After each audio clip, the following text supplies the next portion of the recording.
মামুনুল হক সাহেবের আগমন যশোরবাসীর পক্ষ থেকে দিনের পক্ষ থেকে নারা তাকবীর। জেলে ভরে জুলুম করে এ মনে ভাঙা যাবে না, অত্যাচারের শিকল দিয়ে এ মনে বাঁধা যাবে না।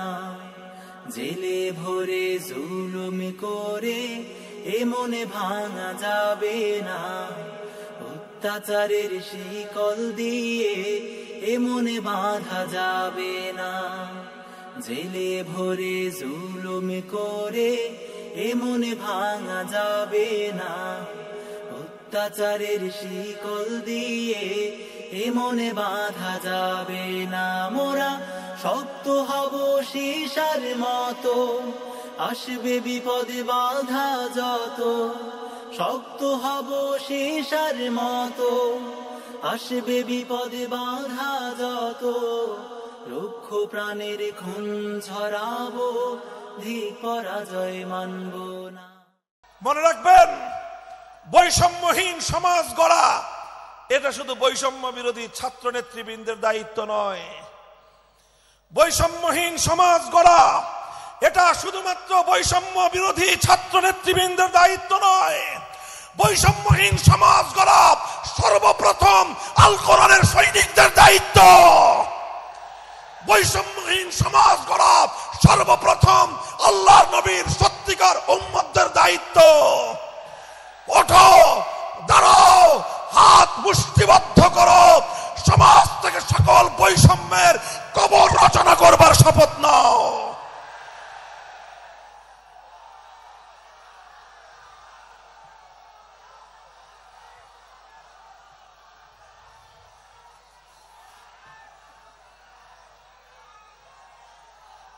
মুহতারাম হাজিরিন, কথাটা খুব জায়গা লক্ষণীয়, শোনার বিষয়। যারা একটা বৈষম্যহীন সমাজ দেখতে চাও, যারা জুলুম এবং অত্যাচারে অতিষ্ঠ হয়ে গিয়েছ, যাদের জীবনকে এই ধরনের অন্যায়, অবিচার, জুলুম, শোষণ, স্বৈরতন্ত্র যাদের অন্তর হৃদয়কে জ্বালিয়ে পুড়িয়ে ছারখার করে দিয়েছে, হে হতাশাগ্রস্ত জাতি, আসো আল কোরআনের কাছে। আমরা তোমাদেরকে মুক্তির বার্তা শোনাই, আমরা তোমাদেরকে সান্ত্বনার বাণী শোনাবো। আসো, হাতে হাত রাখি, সমস্ত বৈষম্য, জুলুম, স্বৈরতন্ত্রের কবর রচনা করে আল্লাহর কোরআনের সমাজ গড়বার জন্য হাতে হাত রাখি। এই অঞ্চলের একটি গুরুত্বপূর্ণ আলোচিত তাফসীরুল কোরআন মাহফিলের আয়োজনে আমরা সমবেত হতে পেরেছি। রব্বে করিমের দরবারে কালেমাতুশ শুকরের হাদিয়া পেশ করি, আলহামদুলিল্লাহ। 3 দিন ব্যাপী এই বিশাল আয়োজনের আজ প্রথম এবং উদ্বোধনী দিবস। ইতিপূর্বে আপনাদের সম্মুখে আমাদের আমন্ত্রিত মেহমান মোহতারাম মাওলানা আব্দুল হাই সাইফুল্লাহ আলোচনা করেছেন। আজকের এই আয়োজনের সভাপতি, দক্ষিণবঙ্গের শীর্ষস্থানীয় ইসলামী বিদ্যার প্রাণকেন্দ্র দারুল উলুম খুলনার সম্মানিত মুহতামিম মহাপরিচালক হযরত মাওলানা মুশতাক সাহেব হাফিজাহুল্লাহ, তিনিও তার সভাপতির বক্তব্য রেখেছেন। এ পর্যায়ে আমিও আপনাদের সম্মুখে উপবিষ্ট হয়েছি, আদিষ্ট হয়েছি কোরআনে পাকের কিছু আলোচনা আপনাদের সম্মুখে উপস্থাপন করার জন্য। পবিত্র কোরআনে পাকের সূরাতুল জুমআর একটি আয়াত আমি আপনাদের সম্মুখে তেলাওয়াত করেছি। একটি ঐতিহাসিক আয়াত, যে আয়াতের মধ্যে আল্লাহ পাক রব্বুল আলামিন বিশ্ব মানবতার মুক্তির দূত, আল্লাহর প্রেরিত সর্বশ্রেষ্ঠ রাসূল মুহাম্মদ সাল্লাল্লাহু আলাইহি ওয়াসাল্লামের আগমনের উদ্দেশ্য এবং পৃথিবীতে তার পালিত ঐতিহাসিক কর্মসূচি সম্পর্কে একটি ধারাবাহিক আলোচনা আল্লাহ এখানে করেছেন।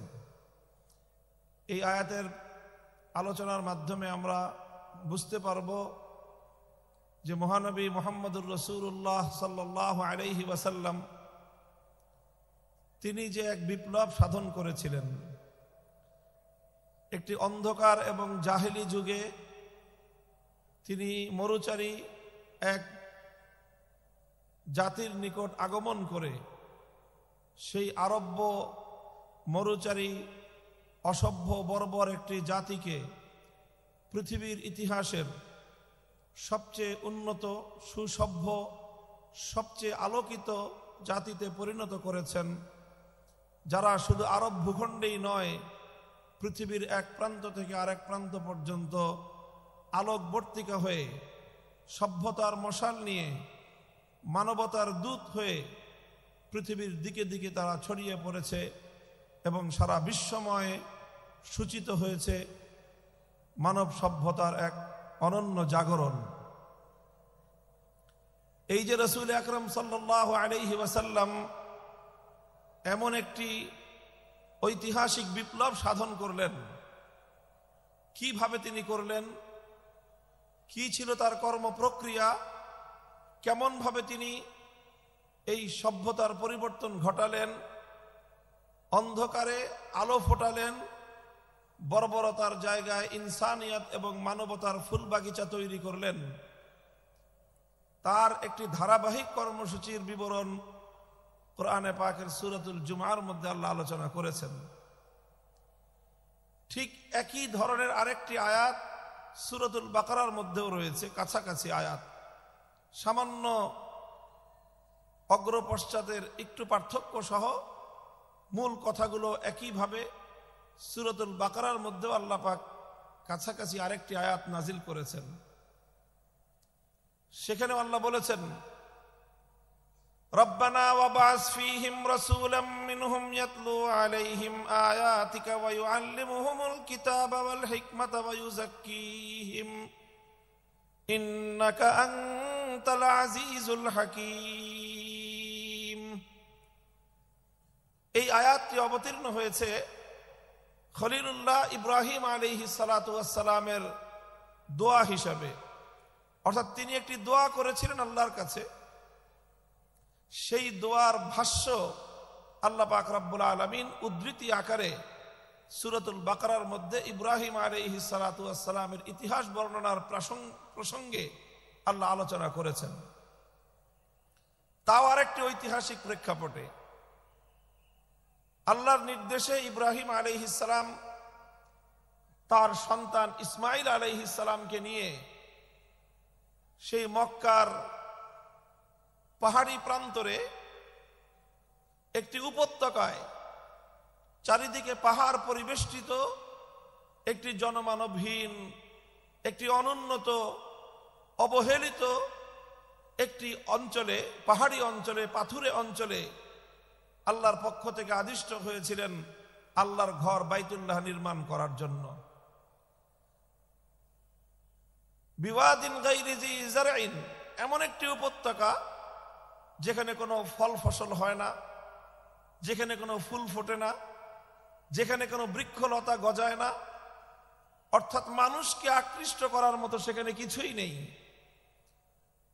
একটি খুবই ক্ষুদ্র জনবসতি, তাও অতি সম্প্রতি যেই জনবসতিটা গড়ে উঠেছে, এমন একটি অনুন্নত, জনবিচ্ছিন্ন, অনুন্নত একটি জনবসতিতে আল্লাহ পাক নির্দেশ দিলেন সেখানে যেন আল্লাহর ঘর নির্মাণ করা হয়, এবং সেই ঘরটিকেই আল্লাহ পাক রব্বুল আলামিন অনাগত ভবিষ্যতে সারা পৃথিবীর জন্য সেন্টার পয়েন্ট হিসেবে, সারা পৃথিবীর মার্কাজ হিসেবে আল্লাহ সেটাকে বিশ্ববাসীর জন্য গ্রহণযোগ্য করবেন এবং সারা পৃথিবীর নেতৃত্ব প্রদান করা হবে এই বাইতুল্লাহ থেকে, আল্লাহর ঘর থেকে, এবং সারা দুনিয়ার মানুষের কেন্দ্রবিন্দুতে পরিণত হবে এই ঘর। আল্লাহ পাক সেই ঘর নির্মাণ করার নির্দেশ দিলেন তার খলিলকে।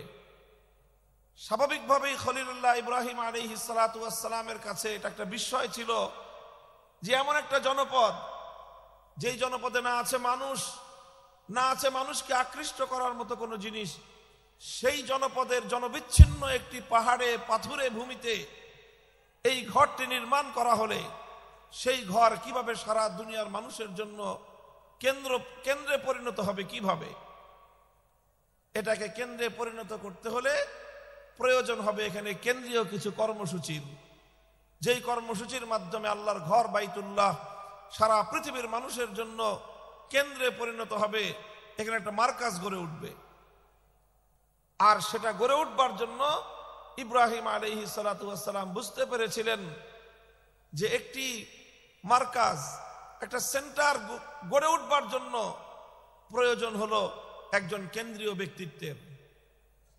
এই জন্য ইব্রাহিম আলাইহিস সালাতু ওয়াস সালাম আল্লাহর কাছে দোয়া করলেন বাইতুল্লাহ নির্মাণ করে, যে আল্লাহ, এই ঘর তোমার ঘর কাবা, এই কাবা সারা দুনিয়ার মানুষের কেন্দ্রবিন্দুতে যদি পরিণত হতে হয়, তাহলে এখানে তুমি এমন একজন মহামানব পাঠাও, যেই মহামানব তার কর্মসূচির মাধ্যমে সারা দুনিয়ার মানুষকে বাইতুল্লাহর দিকে আকৃষ্ট করবে এবং বাইতুল্লাহর দিকে সারা পৃথিবীর মানুষের মন মস্তিষ্ক এবং তাদের মনোযোগকে নিবিষ্ট করবে, আকৃষ্ট করতে পারবে।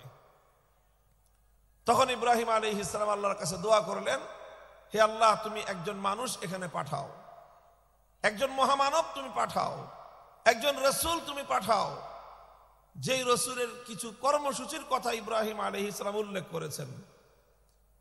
ইব্রাহিম আলাইহিস সালাম তার দোয়ার মধ্যে যেই রসুলের জন্য তিনি কামনা ব্যক্ত করেছেন, দোয়া করেছেন আল্লাহর কাছে, সেই রসুলের জন্য তিনি 4টি কর্মসূচি এবং 4টি বৈশিষ্ট্যের কথা উল্লেখ করেছেন। বিস্ময়কর বিষয় হলো ইব্রাহিম আলাইহিস সালাতু ওয়াস সালাম যেই 4টি বৈশিষ্ট্যের কথা উল্লেখ করেছিলেন, তার দোয়ার মধ্যে তার সেই কামনীয় মহান রসুলের জন্য 6000 বছর পরে আল্লাহ পাক রব্বুল আলামিন যখন সেই মক্কার মাটিতে, সেই মক্কার ভূখণ্ডে, সেই বাইতুল্লাহর নগরে তিনি যখন ইব্রাহিম আলাইহিস সালামের দোয়ার সেই স্বপ্ন পুরুষ মুহাম্মদুর রাসূলুল্লাহ সাল্লাল্লাহু আলাইহি ওয়াসাল্লামকে আল্লাহ নবুয়ত দিয়ে প্রেরণ করলেন, তখনও আল্লাহ পাক রব্বুল আলামিন এই মহান নবীর কর্মসূচি হিসেবে সেই 4টি বিষয়কেই উল্লেখ করলেন, যেই 4টি বিষয়কে উল্লেখ করে 6000 বছর আগে ইব্রাহিম আলাইহিস সালাম এরকম একজন মহামানব পাঠানোর জন্য আল্লাহর কাছে আকুতি জানিয়েছিলেন।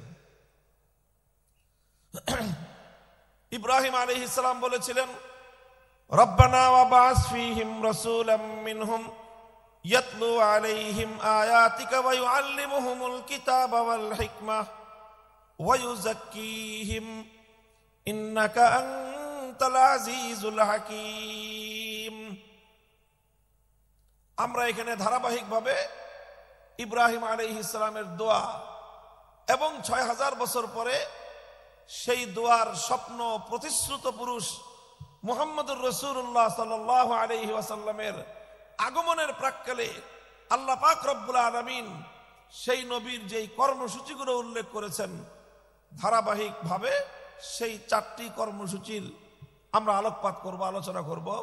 এটাই হলো আজকে আমার তাফসীরুল কোরআনের আলোচ্য বিষয়।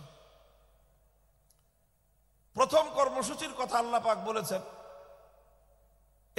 আরেকটি গুরুত্বপূর্ণ এখানে পয়েন্ট হলো আলোচনার, যেই 4টি কর্মসূচির কথা ইব্রাহিম আলাইহিস সালামের দোয়ার মধ্যেও এসেছে এবং সেই দোয়ার বাস্তবায়ন যখন আল্লাহ ঘটিয়েছেন, কবুল করেছেন, কবুল করে তার বাস্তবায়ন ঘটানোর সময় নবীকে আল্লাহ পাঠিয়ে যেই কর্মসূচিগুলির কথা বলেছেন, 4টি কর্মসূচি, এই 4টি কর্মসূচি একটি বিষয়কে কেন্দ্র করে আবর্তিত হয়েছে, আর সেই বিষয়টি হলো মহাগ্রন্থ আল কোরআনুল কারীম।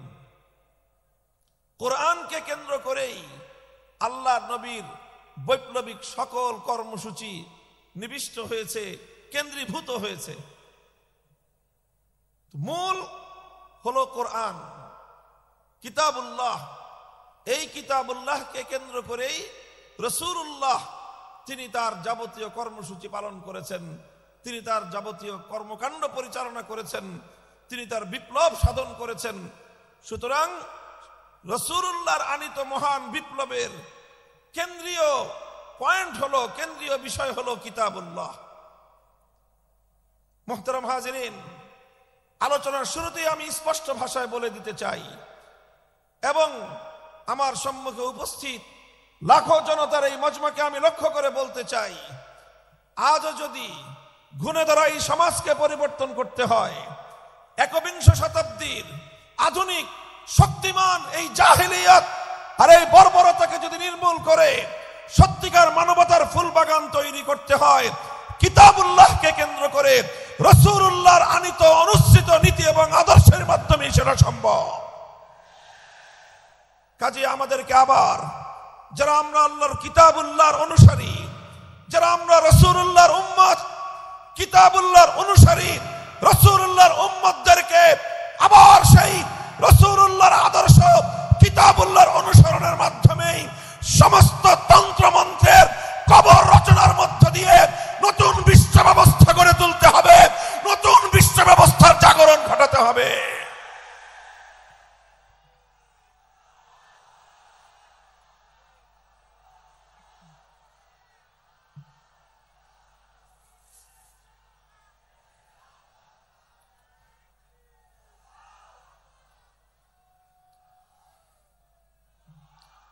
মুহতারাম হাজিরিন, রাসূল আকরাম সাল্লাল্লাহু আলাইহি ওয়াসাল্লাম যেই 4 কর্মসূচির মাধ্যমে পৃথিবীর আমূল পরিবর্তন ঘটিয়েছিলেন, আমি আবারও স্মরণ করিয়ে দিচ্ছি।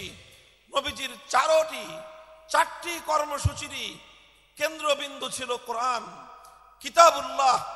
কিতাবুল্লাহকে কেন্দ্র করে রাসূলুল্লাহর সারা জীবনের সমস্ত দায়িত্ব পালিত হয়েছে।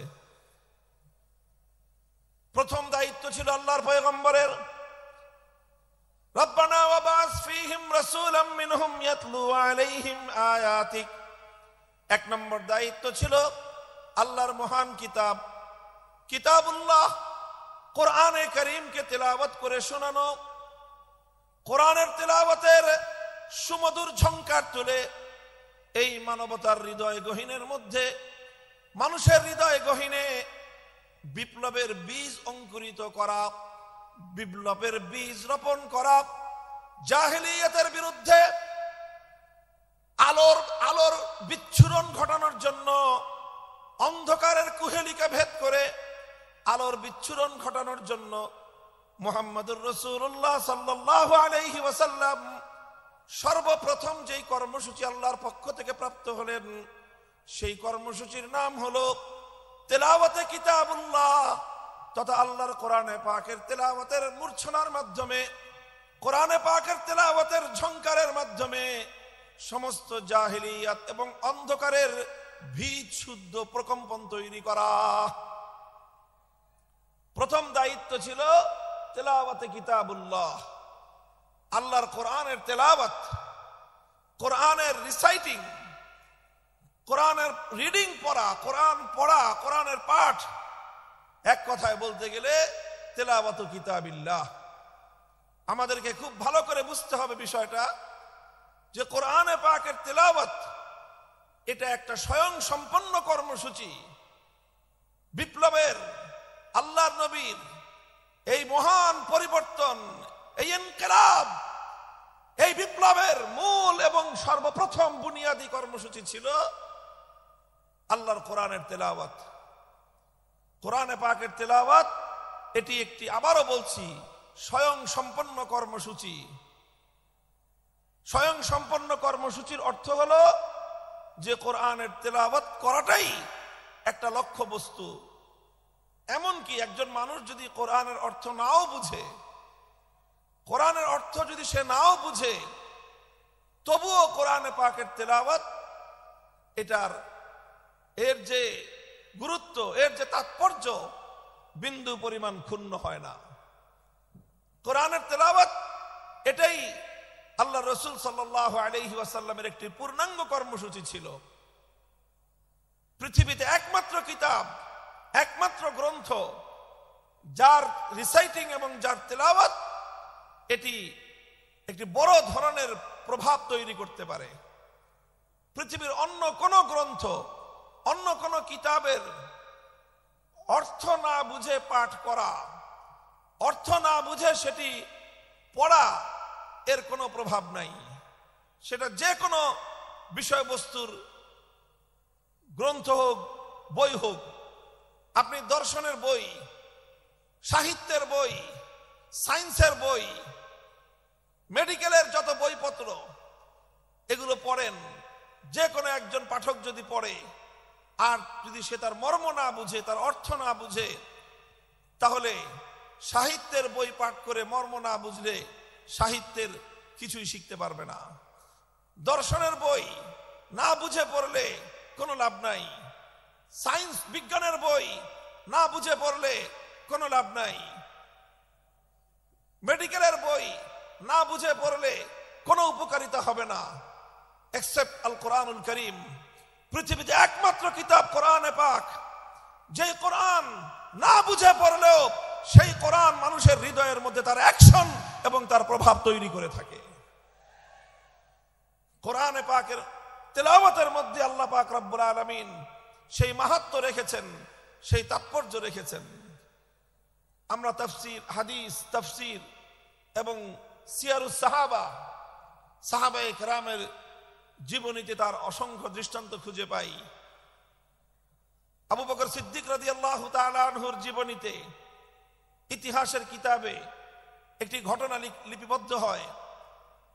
হযরত আবু বকর রাদিয়াল্লাহু আনহু একবার তিনি মক্কা ছেড়ে চলে যাচ্ছেন। পথিমধ্যে আরবের একজন প্রভাবশালী গোত্রীয় নেতা, প্রধান, ইবনুদ দাগিনাহ তার নাম, তার সঙ্গে দেখা। ইবনুদ দাগিনা জিজ্ঞাসা করলেন, আবু বকর কোথায় যাও? তিনি বললেন যে মক্কায় আর আমার থাকার উপায় নেই, মক্কার মানুষ আমাকে চরম উত্ত্যক্ত করেছে, আমাকে অনেক আমার অমর্যাদা করেছে, আমার উপর নির্যাতন চালিয়েছে, কাজে আমি আর মক্কায় থাকবো না, আমি মক্কা ছেড়ে চলে যাচ্ছি। ইবনুদ দাগিনা বলল যে আবু বকর, তোমার মতো মানুষ যদি মক্কা থেকে চলে যায়, তোমার মতো সোনার মানুষ, তোমার মতো নরম এবং মানুষের কল্যাণকামী মানুষ, পরোপকারী একজন মানুষ যদি মক্কা থেকে চলে যায়, তাহলে মক্কার জন্য এটা একটা কলঙ্কের জনক অধ্যায় হবে। আরবের লোকেরা বলবে যে মক্কার মানুষ ভালো না, আবু বকরের মতো একজন সোনার মানুষ তাদের সাথে থাকতে পারে না। সুতরাং তোমার মক্কা ছেড়ে চলে যাওয়া চলবে না, তুমি আমার সাথে চলো, আমি দায়িত্ব গ্রহণ করছি যে মক্কায় তোমাকে কেউ কোনো ধরনের ডিস্টার্ব করবে না, তোমাকে কেউ উৎপাত করবে না, আমি তার দায়িত্ব নিচ্ছি। ইবনুদ দাগিনা আবু বকর সিদ্দিক রাদিয়াল্লাহু তাআলা আনহুকে নিয়ে মক্কায় আসে। মক্কার লোকজনদেরকে ডাক দিয়ে বলে, তোমরা আবু বকরের সঙ্গে কেন দুর্ব্যবহার করো? কেন তোমরা আবু বকরকে উত্ত্যক্ত করো? কেন তার উপর নির্যাতন চালাও? আবু বকর যদি তোমাদের মক্কা ছেড়ে চলে যায়, সেটা হবে মক্কার মানুষের জন্য, মক্কার জন্য চরম অসম্মানের একটা বিষয়, মক্কার বাসীর জন্য এটা হবে একটা বদনামের কারণ। সুতরাং আবু বকরকে তোমরা উত্ত্যক্ত করো না, তাকে তোমরা নির্যাতন চালিও না, আবু বকরকে তার মতো মক্কায় থাকতে দাও। কারণ আবু বকর তো কোনো মানুষের ক্ষতি করে না, মানুষের কল্যাণ করে। নিজে আহার না খেয়ে অনাহারী মানুষের মুখে আহার তুলে দেয়, মানুষের সে কল্যাণ সাধন করে। মক্কার লোকেরা তখন জবাব দিল যে আবু বকর যদি মক্কায় থাকতে চায় থাকুক, আমাদের কোনো আপত্তি নাই।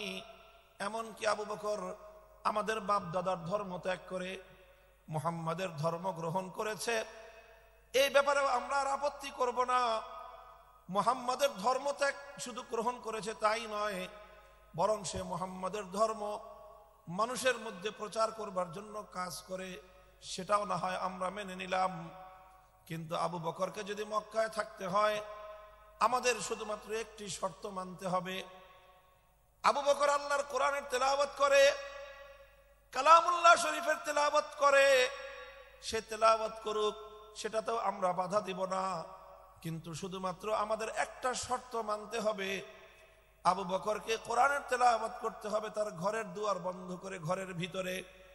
ঘরের দুয়ার খুলে উঠোনে দাঁড়িয়ে, উন্মুক্ত প্রান্তরে দাঁড়িয়ে আবু বকর আল্লাহর কোরআন তেলাওয়াত করে, এটা করতে পারবে না। ইবনুদ দাগিনা জিজ্ঞাসা করলো, কারণ কি? ঘরটারও মালিক আবু বকর, ঘরের যে উঠোন, সেই উঠোনের মালিকও আবু বকর। ঘরের উঠোনে, ঘরের বাইরে দাঁড়িয়ে, বারান্দায় দাঁড়িয়ে যদি আবু বকর তেলাওয়াত করে, তোমাদের সমস্যা কোথায়? মক্কার লোকেরা তখন জবাব দিল যে আবু বকর যখন ঘরের বাইরে উন্মুক্ত উঠোনে দাঁড়িয়ে আবেগ মাখা কণ্ঠে আল্লাহর কোরআনে পাকের তেলাওয়াত করতে থাকে, তখন আবু বকর সিদ্দিকের এই কোরআনের তেলাওয়াত এটা মন্ত্রমুগ্ধের মতো, এটা চুম্বকের মতো আমাদের মানুষগুলোকে আকর্ষণ করতে থাকে। এমনকি আমরা ঘরের মধ্যে আমাদের ছোট্ট ছোট্ট শিশুদেরকে পর্যন্ত দড়ি দিয়ে বেঁধে রাখতে পারি না। বাদ ভাঙ্গা জোয়ারের মতো আবু বকরের কোরআনের তেলাওয়াত এটা লোহাকে যেমন চুম্বক আকর্ষণ করে টেনে নেয়, আবু বকরের তেলাওয়াতে কোরআন এভাবেই আমাদের ছোট ছোট শিশু বাচ্চাদেরকে, আমাদের ছোট ছোট শিশুদেরকে পর্যন্ত আবু বকরের দিকে, কোরআনের তেলাওয়াতের দিকে আকৃষ্ট করে টেনে নিয়ে আসে। কোরআন তেলাওয়াত করুক, আপত্তি নাই, কিন্তু এমন ভাবে তেলাওয়াত করতে হবে যেন আমাদের মানুষের কর্ণকুহরে কোরআনের তেলাওয়াতের আওয়াজ পৌঁছতে না পারে।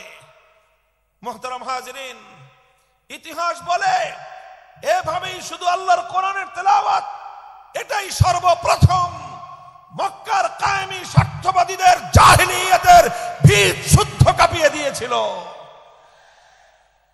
কোরআনের তেলাওয়াতের মধ্যে আল্লাহ পাক রব্বুল আলামিন সেই অ্যাকশন এবং সেই প্রভাব রেখে দিয়েছেন, সেই তাসির রেখে দিয়েছেন।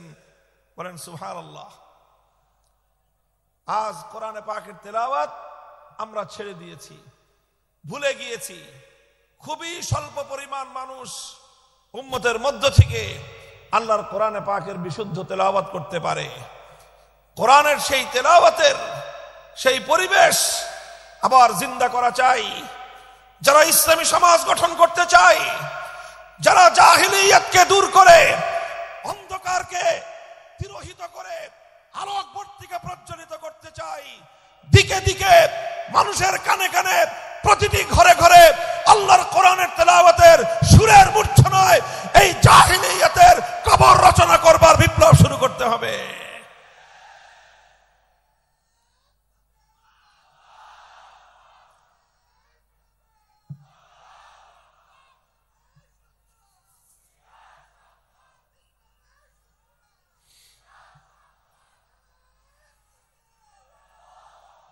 هو الذي بعث في الأميين رسولا منهم يتلو عليهم آياته ويعلمهم الكتاب والحكمة।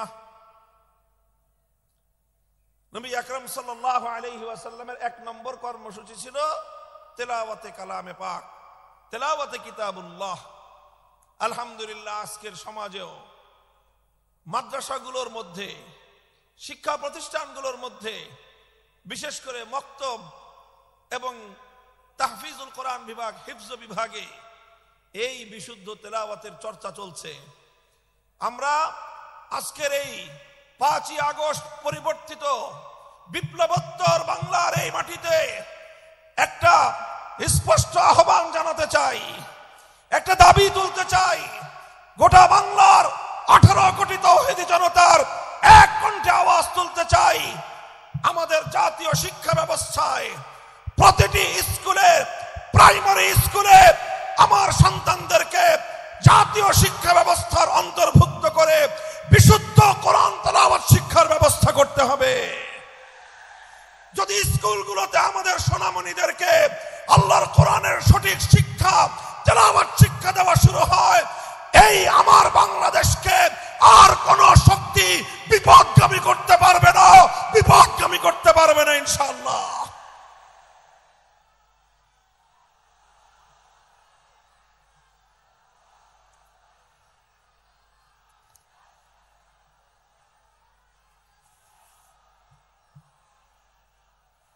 এদেশের মুসলমানদের ট্যাক্সের পয়সা দিয়ে, রাষ্ট্রীয় অর্থে আমাদের সন্তানদের শিক্ষা ব্যবস্থা পরিচালিত হয়। সেই শিক্ষা ডারউইনের মতবাদ শেখানো হবে।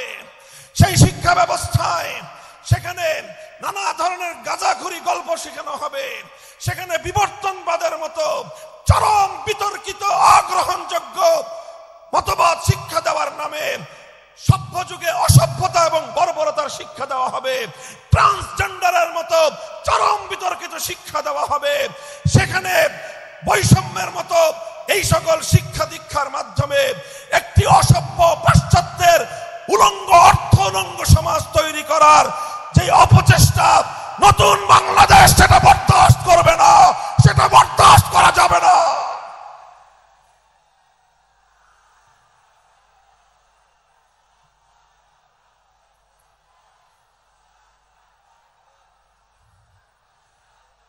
এই জন্য আমরা যে কথা বলছি, কোরআনকে ঘরে ঘরে পৌঁছাতে হবে, প্রতিটি শিশুর হৃদয়ে আল্লাহর কোরআনের আলো জ্বালতে হবে।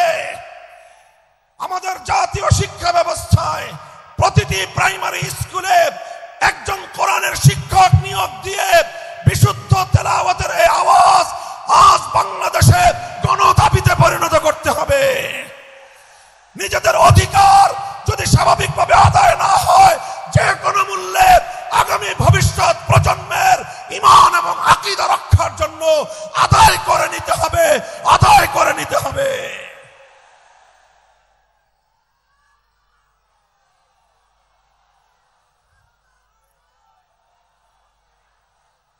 মুহতারাম হাজিরিন, এখানে বিভিন্ন শ্রেণী পেশার মানুষ রয়েছেন, আইন শৃঙ্খলা রক্ষাকারী বাহিনীর ভাইরা রয়েছেন, গোয়েন্দা সংস্থার লোকেরা রয়েছেন, এখানে বিভিন্ন শিক্ষা প্রতিষ্ঠানের শিক্ষক শিক্ষিকা মহোদয় রয়েছেন, অনেক শিক্ষা প্রতিষ্ঠানের পরিচালক মণ্ডলীর সদস্যরা রয়েছেন।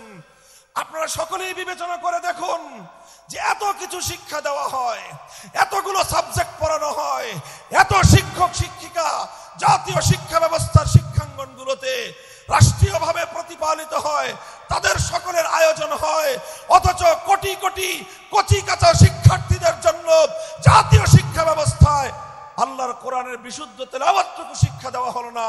একটি মুসলিম জাতি হিসেবে আমাদের জন্য এর চেয়ে দুঃখজনক, এর চেয়ে লজ্জাজনক আর কোনো বিষয় থাকতে পারে না।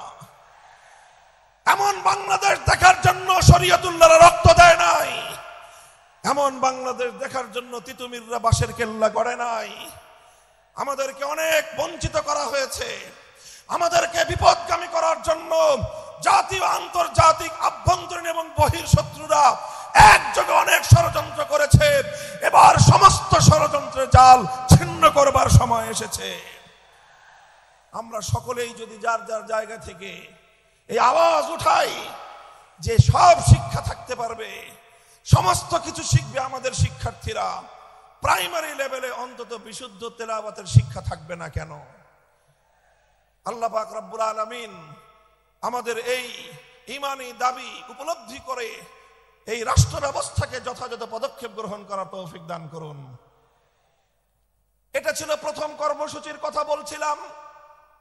ইয়াতলু আলাইহিম আয়াতিক, এমন একজন পয়গম্বর যেই পয়গম্বরের প্রথম কর্মসূচি হবে আল্লাহর কোরআনকে তেলাওয়াত করে শোনানো, কোরআনে পাকের রিসাইটিং, কোরআনের পাঠ, কোরআনের রিডিং পড়ে শোনানো। এটাই হলো একটা বৈপ্লবিক কর্মসূচি। রাসূল আকরাম সাল্লাল্লাহু আলাইহি ওয়াসাল্লামের দ্বিতীয় কর্মসূচির কথা আল্লাহর কোরআন বলছে, ওয়া ইউআল্লিমুহুমুল কিতাব, যেই কোরআনের তেলাওয়াত হলো, যেই কোরআন পড়ে শোনানো হলো, এক নম্বর কর্মসূচির মাধ্যমে কোরআনকে তেলাওয়াত করে মানুষের কানে কানে পৌঁছে দেয়া হলো। এরপরে দ্বিতীয় কর্মসূচির শুরু হলো।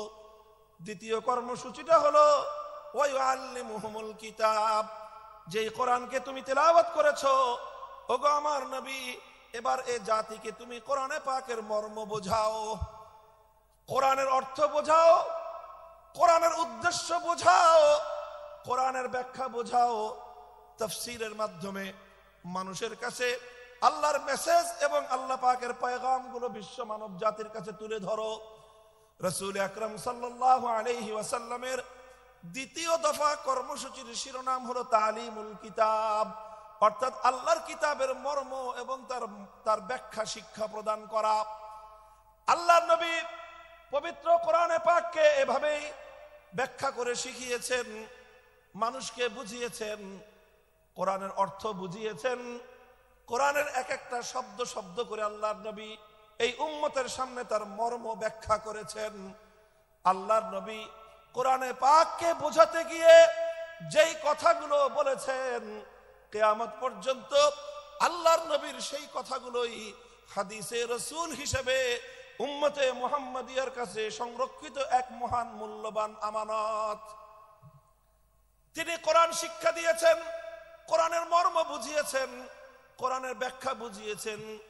আল্লাহ পাক রব্বুল আলামিন মানব জাতিকে লক্ষ্য করে কি মেসেজ পাঠিয়েছেন, কি বার্তা তিনি দিয়েছেন, সেই বার্তা আর আল্লাহর সেই পয়গামগুলো নবী আকরাম সাল্লাল্লাহু আলাইহি ওয়াসাল্লাম মানুষকে বুঝিয়েছেন। এটা হলো আল্লাহর নবীর 2 নম্বর কর্মসূচি। 1 নম্বর কর্মসূচির শিরোনাম হলো তেলাওয়াতে কিতাব। সবাই বলেন, 1 নম্বর কর্মসূচি হলো তেলাওয়াতে কিতাব। বলেন 1 নম্বর কর্মসূচি কি? 2 নম্বর কর্মসূচি হলো তালিমে কিতাব। বলেন 2 নম্বর কর্মসূচি কি? তালিমে কিতাব। 1 নম্বর ছিল তেলাওয়াতে কিতাব, 2 নম্বর হলো তালিমে কিতাব। তেলাওয়াতে কিতাবের অর্থ হলো শুধু কোরআন পড়া, বুঝুক বা না বুঝুক কোনো সমস্যা নাই, বুঝে পড়লেও সওয়াব হবে, না বুঝে পড়লেও সওয়াব হবে, বুঝে পড়লেও হৃদয়ে প্রভাব তৈরি করবে, না বুঝে পড়লেও হৃদয়ে প্রভাব তৈরি করবে। আল্লাহর কোরআন একমাত্র গ্রন্থ যার প্রতিটি অক্ষরের মধ্যে আল্লাহ পাক রব্বুল আলামিন এক অসাধারণ এবং এক অসম্ভব রকম শক্তি দিয়ে আল্লাহ প্রতিটি অক্ষরকে নাজিল করেছেন। 2 নম্বর তেলাওয়াত, 2 নম্বর কর্মসূচি হলো তালিমে কিতাব। 1 নম্বর কর্মসূচির মাধ্যমে যে কোরআনকে তেলাওয়াত করা হলো, 2 নম্বর কর্মসূচির মাধ্যমে এবার সেই কোরআনের মর্ম এবং তার ব্যাখ্যা শিক্ষা দেওয়া হবে। আল্লাহর রাসূল সাল্লাল্লাহু আলাইহি ওয়াসাল্লাম উম্মতকে 23 বছরে একটা একটা অক্ষর করে তার মর্ম শিক্ষা দিয়েছেন। সাহাবায়ে কেরাম আল্লাহর নবীর কাছ থেকে কোরআনের মর্মগুলো শিখেছেন শুধুমাত্র আরবি ভাষার মাধ্যমে। আরবের সাহাবীরা আল্লাহর কোরআনকে যথাযথ বুঝতে পারেন নাই, আরবি ভাষার মাধ্যমে অনেক জায়গায় তারা উল্টো বুঝেছেন।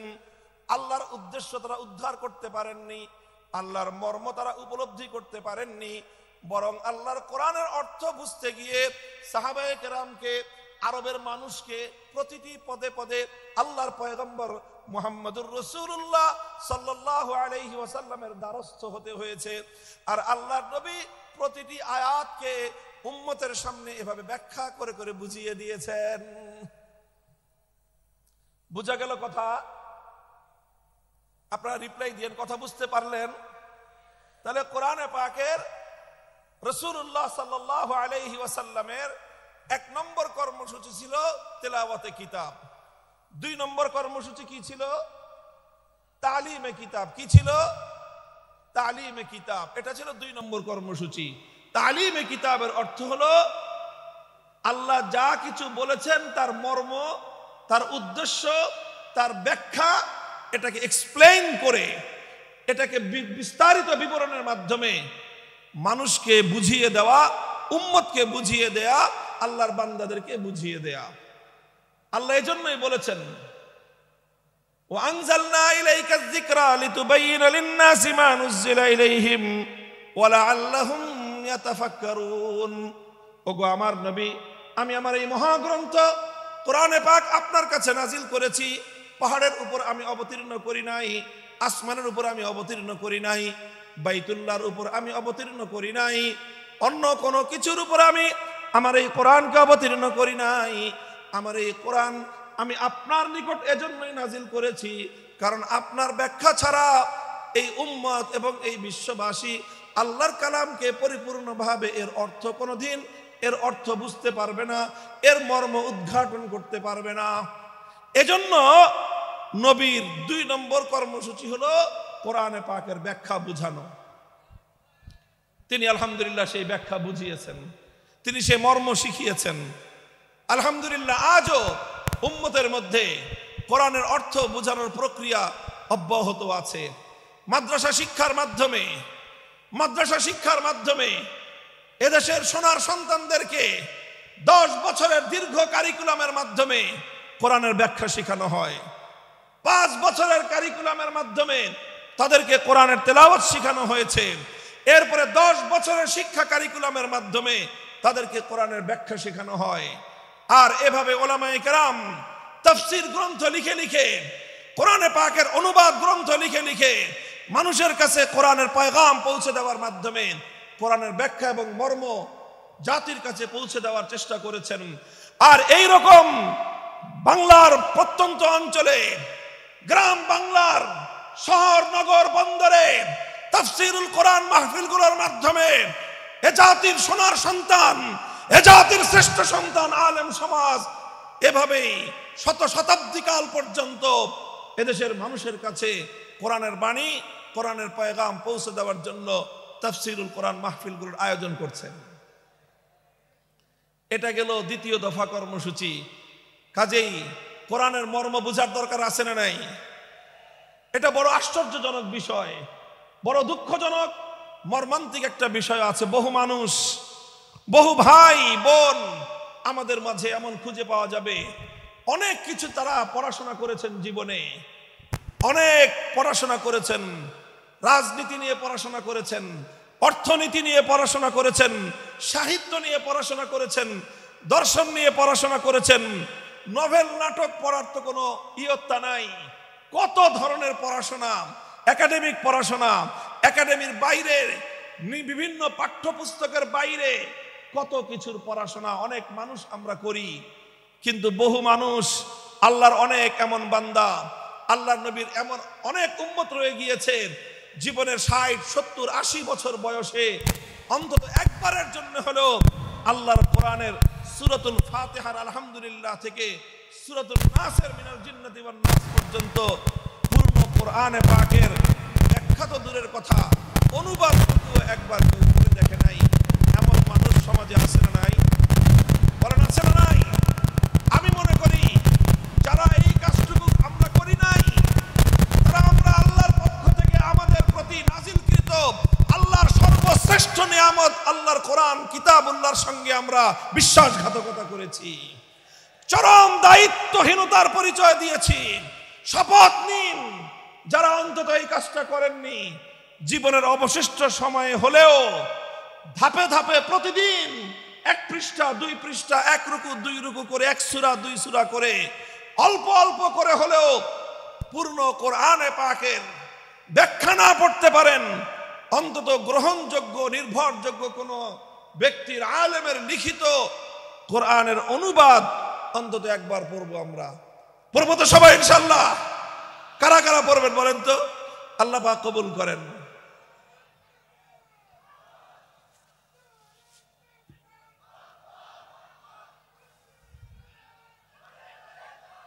আমরা আল্লাহর কোরআনের আলো ঘরে ঘরে জ্বালতে চাই।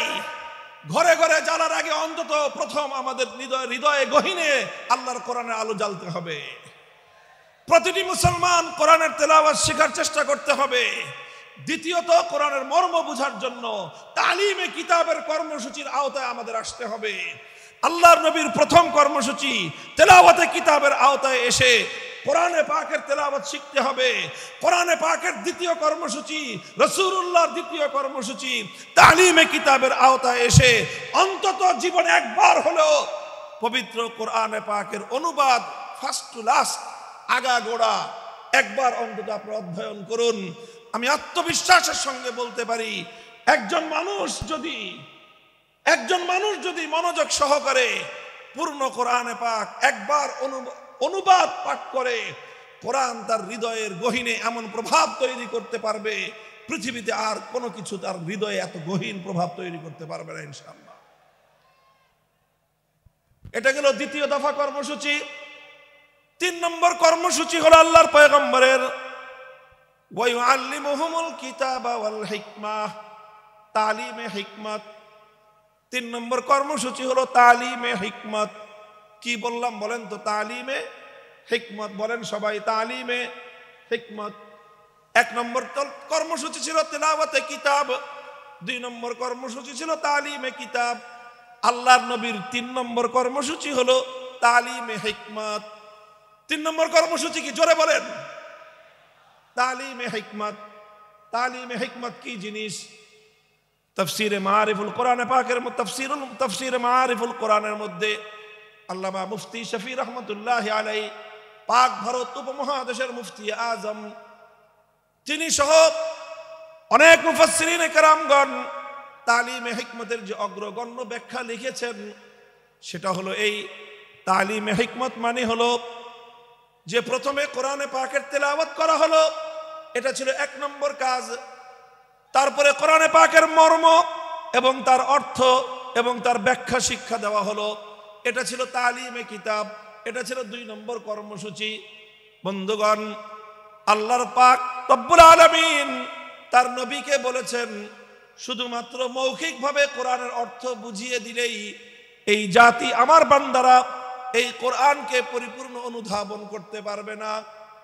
শুধুমাত্র ব্যাখ্যা শোনায়ে দিলে, শুধুমাত্র অর্থ শোনায়ে দিলে, অথবা শুধুমাত্র ব্যাখ্যা পড়ায়ে দিলে, শুধু পড়ানো আর শোনানোর দ্বারাই আল্লাহর কোরআনকে এ জাতি পরিপূর্ণভাবে অনুধাবন করতে পারবে না।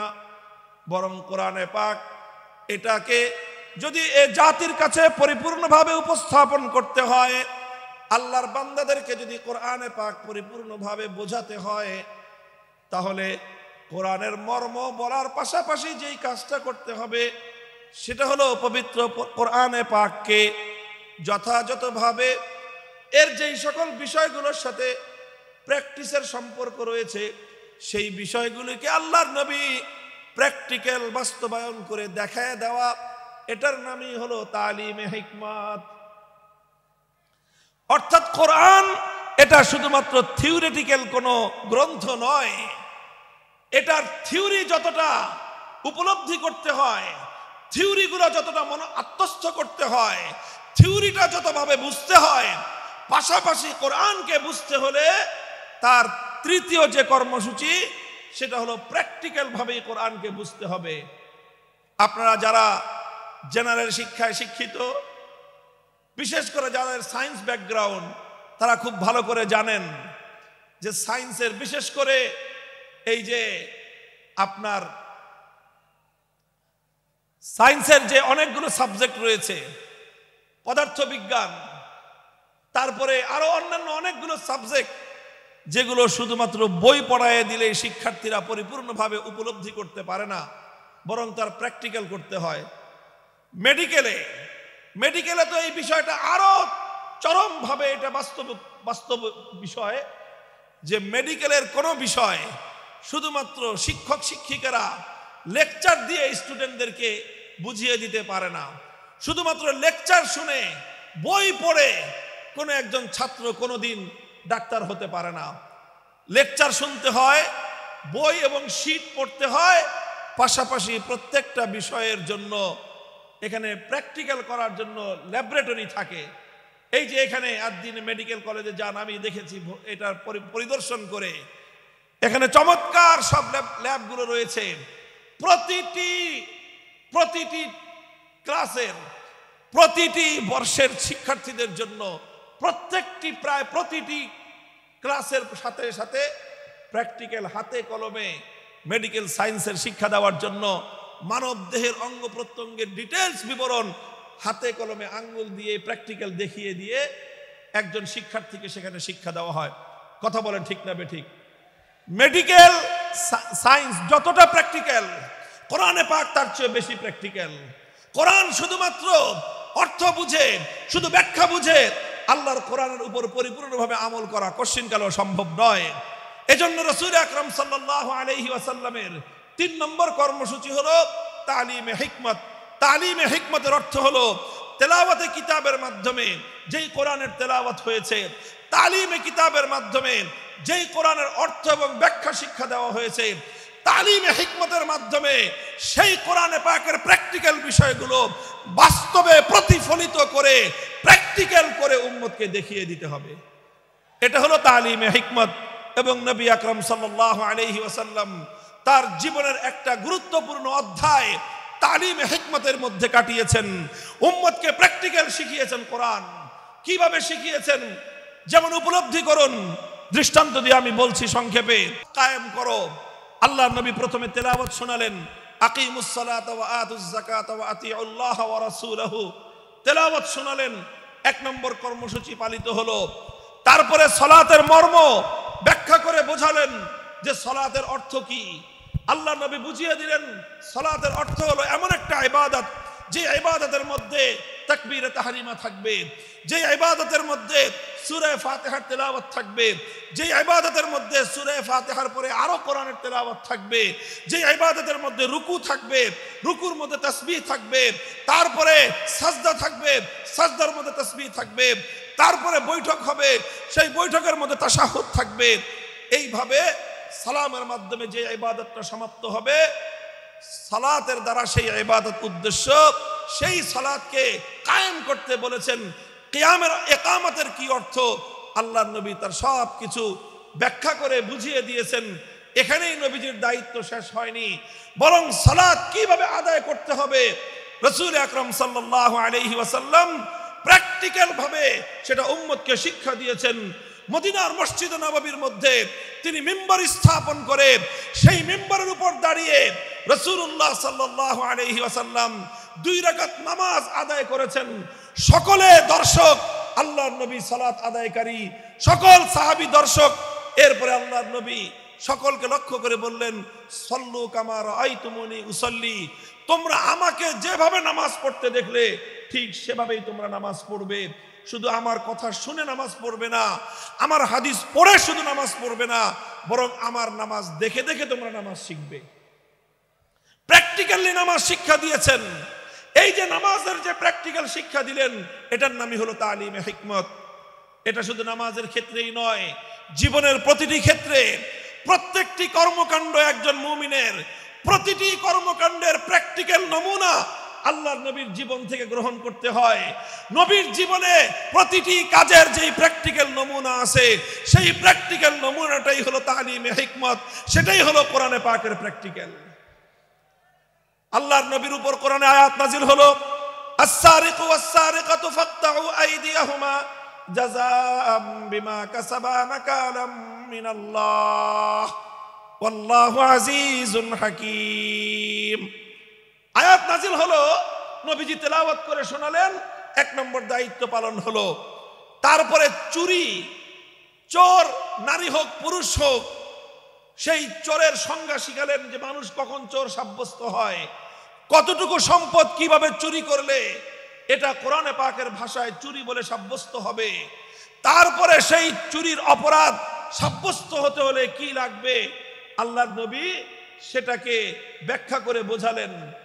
ব্যাখ্যা করে শুধু মৌখিকভাবে বুঝিয়ে দিয়েই আল্লাহর নবীর দায়িত্ব ক্ষান্ত হয়নি, বরং যখন জমিনের মধ্যে চুরির অপরাধ যখন সংগঠিত হয়েছে, সেই অপরাধ সংগঠিত হওয়ার পর আল্লাহর কিতাবের ব্যাখ্যা অনুযায়ী, আল্লাহর কোরআনের নির্দেশ অনুযায়ী তিনি প্র্যাকটিক্যাল ভাবে চুরির শাস্তি প্রয়োগ করে দুনিয়াবাসীকে দেখিয়ে দিয়েছেন যে এই আয়াতের প্র্যাকটিক্যাল কিভাবে করতে হয়।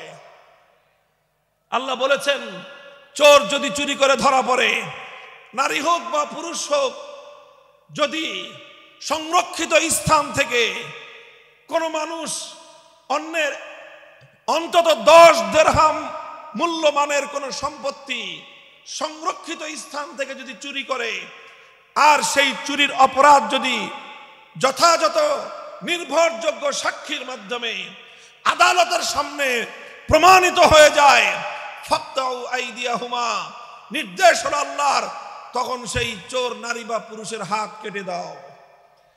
আল্লাহর নবী শুধুমাত্র কোরআনের এই আয়াতের তেলাওয়াত করে দায়িত্ব ক্ষান্ত করেননি, শুধু এই আয়াতের মর্ম বুঝিয়ে দায়িত্ব ক্ষান্ত করেননি, বরং যখন এই অপরাধ সংগঠিত হয়েছে, আল্লাহর নবী দ্বিধাহীন চিত্তে তিনি এই আয়াত প্রয়োগ করে দুনিয়াবাসীকে দেখিয়ে দিয়েছেন কিভাবে আল্লাহর আইন আল্লাহর জমিনে বাস্তবায়ন করতে হয়। বুখারী শরীফের হাদিসের কিতাবের মধ্যে বর্ণিত হয়, আল্লাহর নবী যখন মক্কা বিজয় করলেন, মক্কা বিজয়ের পর একটা চুরির ঘটনা ঘটলো মক্কা নগরীতে। চুরির ঘটনায় অপরাধী বলে চিহ্নিত হলো একজন সম্ভ্রান্ত মানুষ, একজন নারী মানুষ, মহিলা মানুষ। সে চুরি করে ধরা পড়েছে। নাম হলো তার ফাতেমা, গোত্র হলো তার বনু মখজুম, ফাতেমায়ে মখজুমিয়া বলা হয়। বনু মখজুম হলো আরবের কুরাইশ বংশের মধ্যেও অত্যন্ত সম্ভ্রান্ত একটা পরিবার।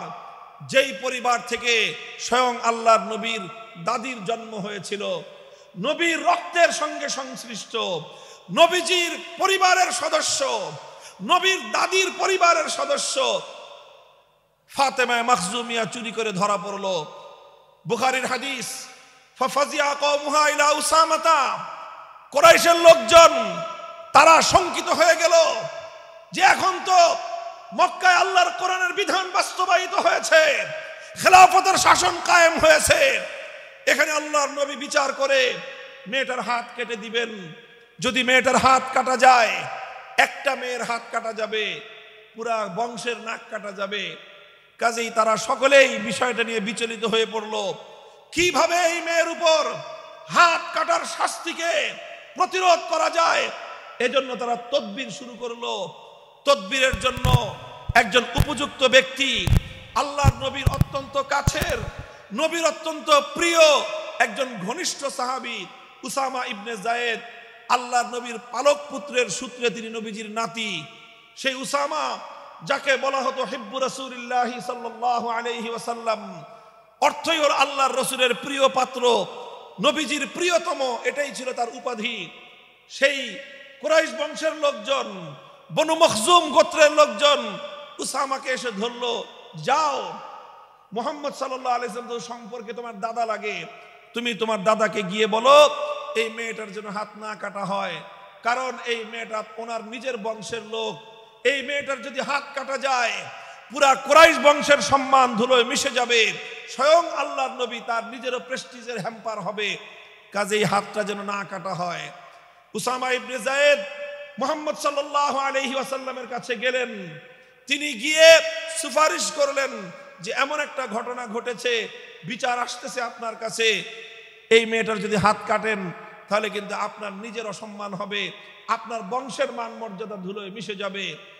বুখারীর হাদিস, আল্লাহর কসম খেয়ে বলতেছি, আল্লাহর নবীর সম্মুখে উসামা ইবনে যায়েদ এই তদবির এবং এই সুপারিশ করতে দেরি, আল্লাহর নবী গর্জন দিয়ে উঠলেন, উসামা আতাশফাউ ফি হাদ্দিন মিন হুদুদিল্লাহ, আল্লাহর কোরআনের বিধান আমি প্র্যাকটিক্যাল বাস্তবায়ন করব, তুমি তদবির নিয়ে এসে আমার সেই প্র্যাকটিক্যাল বাস্তবায়নের ক্ষেত্রে অন্তরায় হওয়ার চেষ্টা করো। খবরদার, ভবিষ্যতে যেন তোমাকে আর এই ধরনের কর্মকাণ্ডে দ্বিতীয়বার না দেখা যায়। উসামা ভয়ে সংকুচিত হয়ে গেলেন, নবীর সামনে থেকে সরে গেলেন। আল্লাহর নবী বুঝতে পেলেন বিষয়টা শুধু উসামার একা নয়, সে একজন অল্প বয়স্ক যুবক মানুষ, বালক মানুষ, সে না বুঝে আমার কাছে বলেছে। তাকে যারা প্রেরণ করেছে, গোটা এই মক্কার আমার গোষ্ঠী কুরাইশ বংশের লোকেরা, তাদের মধ্যে শতাব্দীকাল সহস্রাব্দীকাল ধরে যেই জাহিলিয়াত আর যেই কুসংস্কার গড়ে উঠেছে, সেই কুসংস্কারকে এই উসামার মাধ্যমে তারা বাস্তবায়ন করার চেষ্টা করেছিল। সুতরাং শুধু উসামাকে ধমক দিলেই চলবে না, গোটা মক্কাবাসীকে সংশোধন করতে হবে। ফালাম্মা কানাল আশিয়্যু, হাদিসের ভাষ্য, বিকাল বেলায় আল্লাহর নবী বাইতুল্লাহ শরীফের সামনে দাঁড়িয়ে, পবিত্র কাবার চত্বরে দাঁড়িয়ে জাতির উদ্দেশ্যে নবীজি ভাষণ দিলেন।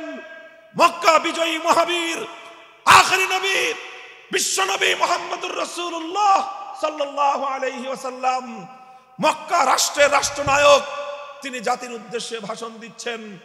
পৃথিবীর অনেক নেতা, অনেক প্রধানমন্ত্রী, অনেক রাষ্ট্রনায়ক, অনেক বিশ্ব নেতা বিশ্ব মানব জাতির উদ্দেশ্যে ভাষণ দিয়েছে, আর আল্লাহর নবীও একজন লিডার হিসেবে, একটি জাতির কর্ণধার হিসেবে জাতির উদ্দেশ্যে তিনি ভাষণ দিচ্ছেন।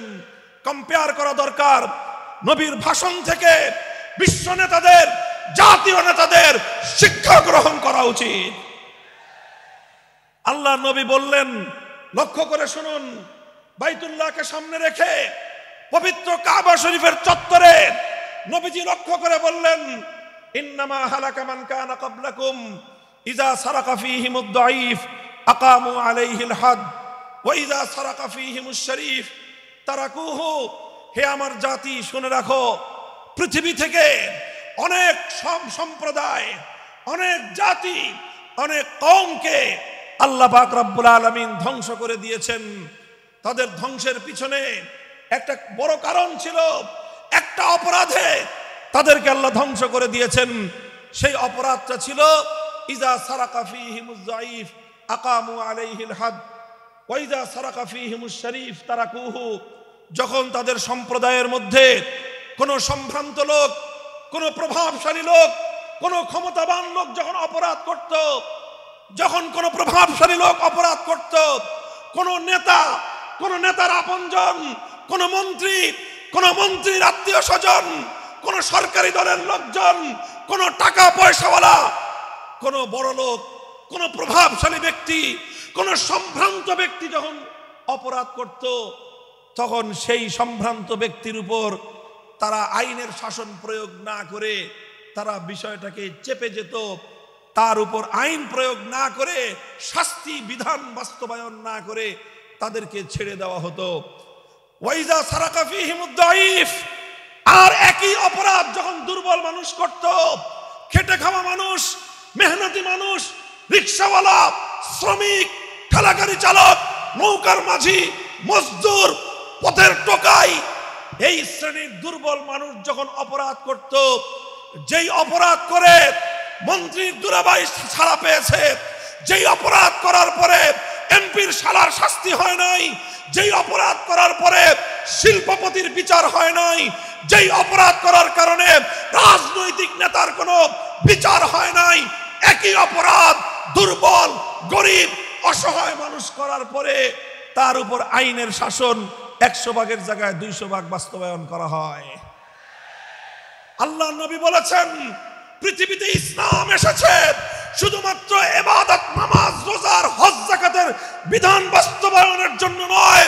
ইসলাম দুনিয়াতে আগমন করেছে, তার আগমনের অন্যতম উদ্দেশ্য হলো সমস্ত বৈষম্য দূর করে, জুলুম আর বেইনসাফি দূর করে বিশ্ব সভ্যতায় ন্যায় এবং